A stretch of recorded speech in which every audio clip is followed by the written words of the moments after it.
When you go for an eye exam, the chart shows that 20/10 is the highest score you can achieve.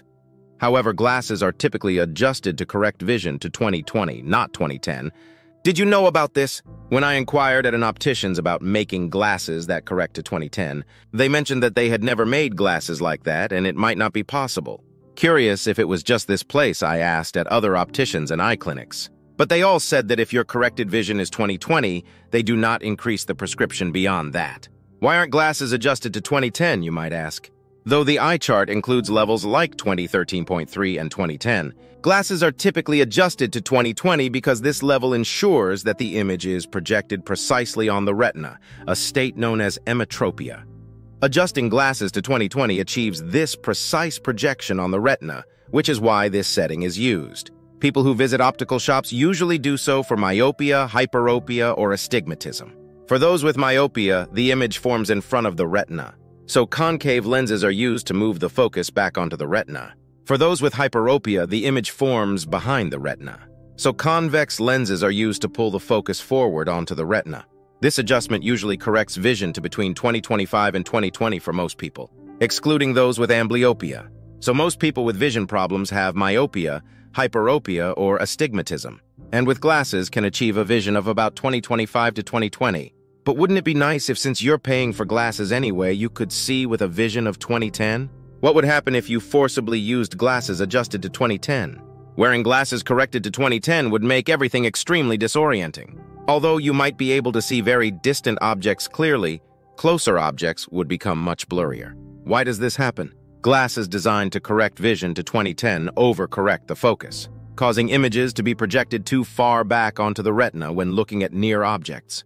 This disrupts the eye's natural ability to adjust focus over different distances, a function called accommodation. In essence, forcing the eyes to view through a 20/10 correction when they only require 20/20 can strain the eyes and distort vision, making it uncomfortable or even impossible to see clearly at all ranges, especially up close. When our eyes adjust to focus on objects at varying distances, near, middle, or far, it's similar to a camera adjusting its focus.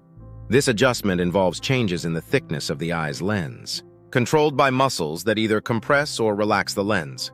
For distant objects, the lens thins to decrease its refractive power, whereas it thickens to increase refractive power for closer objects. However, if glasses are overcorrected to a vision of 20/10, the muscles need to work harder to focus on close objects.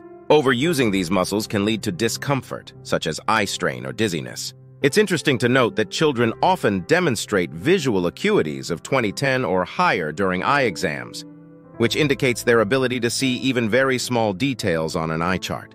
Yet this doesn't impair their near vision, likely because the muscles controlling the lens are more flexible and responsive in youth. As we age, even if visual acuity remains high, the ability to control these muscles diminishes, making it harder to focus on close objects. This might lead to older individuals needing reading glasses. The question then arises, if a vision of 20/20 is considered optimal, why do vision charts measure up to 20/10? The vision chart includes measurements up to 20/10 to ensure that no overcorrection occurs during prescription. Essentially, it's a way to gauge the upper limits of visual clarity without compromising the quality of vision at other distances. Interestingly, the differences between the sizes of letters representing visual acuities of 20/20, 2016.7, 2013.3, and 20/10 on a logarithmic vision chart are not substantial. This scale illustrates that the increase from 2200 to 2050 represents a significant change in visual acuity, whereas the jump from 2020 to 2010, although numerically larger, is less impactful in terms of visual quality. Just as a millionaire doesn't need to obsess over making even more millions, someone with a vision of 20/20 doesn't need to strive for 20/10. It's like being wealthy in vision. Having the capacity to see at 20/10 is great, but living comfortably at 20/20 is often more than sufficient and can lead to a happier, less strained visual experience. Such an outlook cherishes good visual health without an undue focus on perfection.